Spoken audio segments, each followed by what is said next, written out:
ইরানের আরাস ড্রোনের ঝাঁক যুক্তরাষ্ট্রের অহংকার ভেঙে চুরমার করে দিচ্ছে। ইরান এবার কোনো প্রতীকী হামলা চালাচ্ছে না, তারা সরাসরি আঘাত হানছে মার্কিন সামরিক উপস্থিতির মূল ভিত্তির ওপর। কুয়েত থেকে বাহরাইন পুরো উপসাগরীয় অঞ্চলে মার্কিন ঘাঁটির মেরুদণ্ড ভেঙে দেওয়ার খেলায় নেমেছে তেহরান।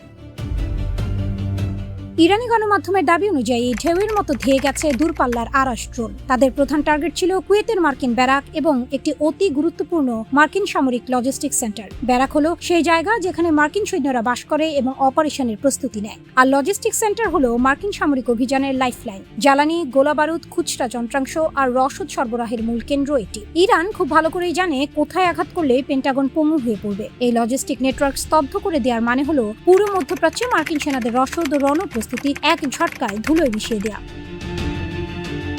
হামলার ভয়াবহতা কেবল কাগজে কলমে সীমাবদ্ধ নয়। কুয়েত ও ইরাকের সীমান্ত এলাকায় একটি প্রজেক্টাইল নিখুঁতভাবে আঘাত এনেছে। মুহূর্তের মধ্যে আকাশ কালো ধোঁয়ায় ঢেকে যায়, দাউ দাউ করে জ্বলে ওঠে আগুন। কুয়েতের মার্কিন ঘাঁটির কাছে এই বিধ্বংসী অগ্নিকাণ্ড প্রমাণ করে তেহরানের ড্রোন বহরের নিখুঁত নিশানা আর অপারেশনাল ক্ষমতা কতটা ভয়ঙ্কর।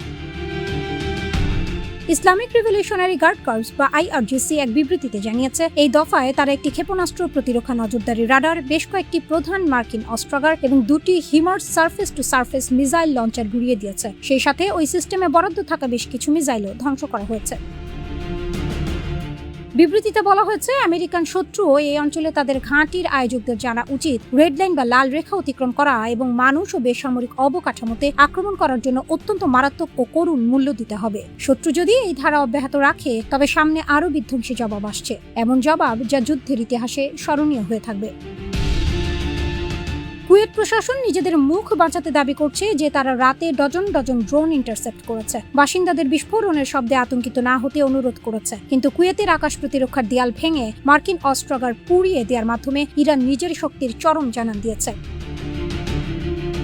এই মহাকাব্যিক অভিযানের পরিধি কুয়েতেই শেষ হয়নি। বাহরাইনের শাকির বিমান ঘাঁটিতেও হানা দিয়েছে ইরানের এই একই আরাস ড্রোন। সেখানে মার্কিন বিমান এবং হেলিকপ্টার সুবিধাগুলোকে লক্ষ্য করে নিখুঁত স্ট্রাইক চালানো হয়েছে। উদ্দেশ্য খুব পরিষ্কার, সার্ভেইল্যান্স মিশন, সেনা পরিবহন এবং দ্রুত সামরিক প্রতিক্রিয়ার জন্য ব্যবহৃত মার্কিন এভিয়েশন অবকাঠামোকে চিরতরে অচল করে দেয়া।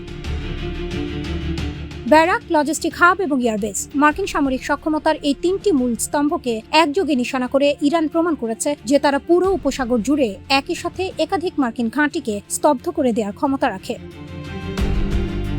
এদিকে ওয়াশিংটনে বসে ডোনাল্ড ট্রাম্প এখনো ফাঁকা বুলে আউড়ে যাচ্ছেন। ট্রাম্প দাবি করছেন ইরান নাকি খুব দ্রুত পরাজিত হবে। এই লড়াই এখন আর কেবল বিচ্ছিন্ন কোনো মিসাইল উৎক্ষেপণ বা প্রক্সি যুদ্ধ নয়, এটি এখন পারস্য উপসাগরে মার্কিন সাম্রাজ্যের টিকে থাকার অস্তিত্বের লড়াই। ট্রাম্প যতই জয়ের দাবি করুন না কেন, কুয়েত আর বাহরাইনের জ্বলন্ত মার্কিন ঘাঁটিগুলো বলছে অন্য কথা।